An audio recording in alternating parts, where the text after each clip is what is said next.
తుమ్మలపల్లి దగ్గర దాదాపు ఒక 100 మంది బయట నుంచి వచ్చిన వాళ్ళు కర్రలు పట్టుకొని ఉన్నారు. ప్రాబ్లం ఏంటంటే ఇక్కడ వాళ్ళకు అడుగడుగున ఆ పనికి పోలీసులే సహకరిస్తున్నారు.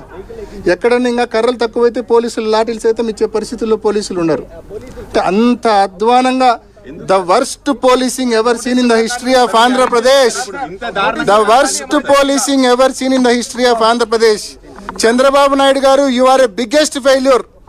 ఇంత అప్రజాస్వామికంగా నువ్వు ఎన్నికలు జరుపుతా ఉన్నావు. దీని బదులు ఎన్నికలు రద్దు చేసి కొత్త చట్టం ఫామ్ చేసుకుని అన్ని నువ్వు నామినేషన్ బేసిస్ లో చేసుకోవడం మంచిది.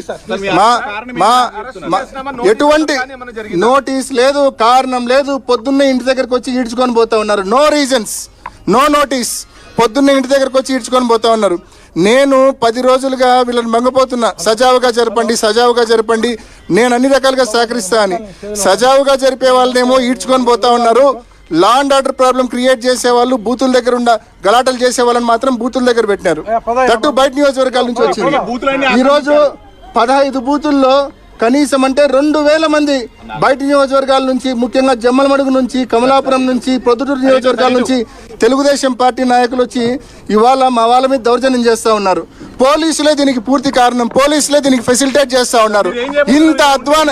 ఇంత అధ్వానమైన పోలీసింగ్ నిజంగా ఎక్కడ చూసి ఉండం. బీహార్లో కూడా ఇంత అధ్వానంగా ఉండిండదేమో పరిస్థితులు. పోలీసులే అధికార పార్టీకి గూండాలుగా వ్యవహరిస్తా ఉన్నారు.